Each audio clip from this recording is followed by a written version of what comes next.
Walt Whitman was born on May 31st, 1819.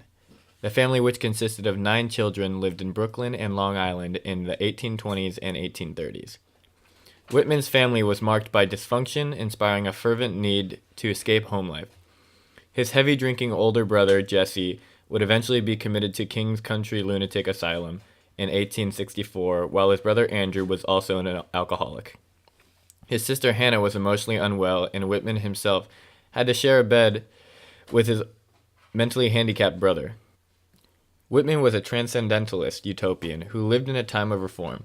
His ideals revolved around democracy, individualism, reform, and dignity of manual labor. Largely self-taught, he read an incredible amount, becoming acquainted with the works of Homer, Dante, Shakespeare, and the Bible. Whitman, during his life, first became a teacher and then had his sights set on journalism, which resulted in a weekly paper occupation called the Long Islander. After being in his career for a long time, Whitman upgraded his status and set out to New York and became the editor of the Brooklyn Daily Eagle. Whitman advocated for many radical issues, such as women's property rights, labor issues, and immigration policies. Because of his very controversial beliefs during this very crucial period where feelings towards immigrants were very heavily indifferent, he could not hold his journalistic job in New York for much longer, so he set out to New Orleans to pursue an editing occupation in the New Orleans paper called The Crescent. There, he witnessed firsthand the brutality of slavery and slave trade. With this, Whitman developed a new position against slavery and protested with poetic observations on how to unify the country. Being in a northern society for all of his life had isolated how he could have viewed slavery, which demonstrated that he never really had any experience in how slavery was carried out until then.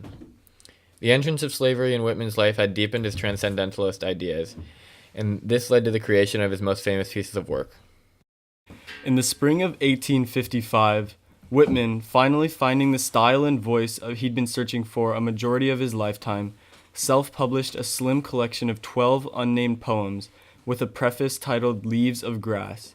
Whitman could only afford to print 795 copies of the book since he was not extremely fortunate in wealth status. This book marked a radical departure from established poetic norms. However, it did not sell particularly well at first. The following year, Whitman published a revised edition of Leaves of Grass that featured 32 total poems.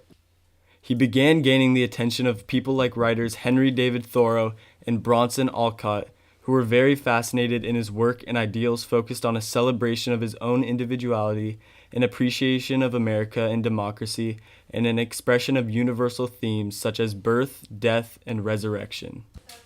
Right up until the end of his life, he'd continued to work with Leaves of Grass, which during his lifetime had gone through many editions and expanded to some 300 poems, becoming his most popular piece. In his life, he celebrated democracy, nature, love, and friendship with a true compassion for helping other people. He was not so popular during his life and barely got to see the recognition he deserved, but once he had passed, over 1,000 people came to view his funeral.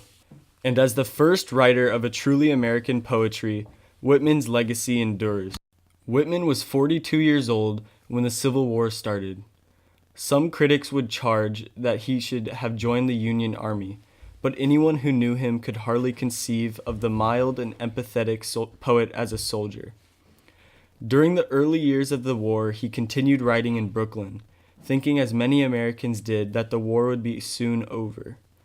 Whitman opposed slavery and supported the Free Soil platform, advocating that only those territories that outlawed slavery should be allowed into the Union as new states. While in Washington, D.C., Whitman discovered that he had something to contribute to the war effort, which was himself. Hospitals were not new to him.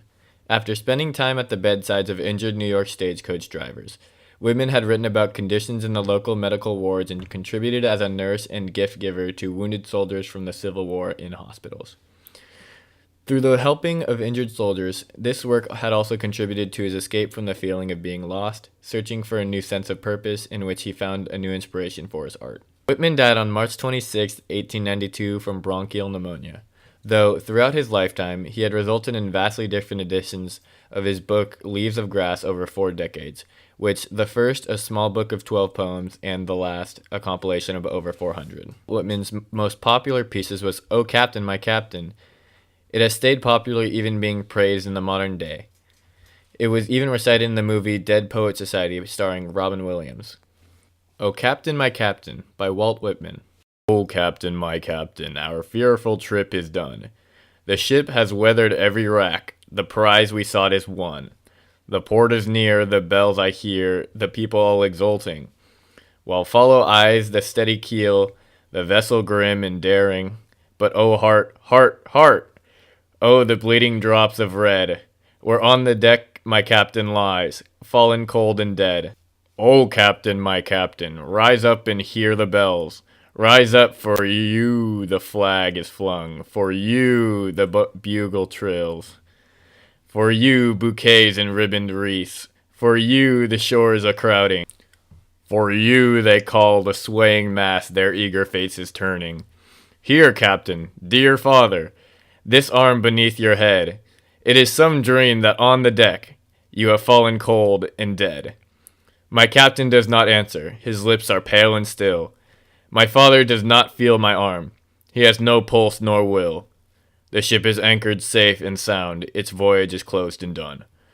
From fearful trip to victor ship comes in with object one. Exult, O shores, and ring, O bells! But I, with mournful tread, walk the deck my captain lies, fallen cold and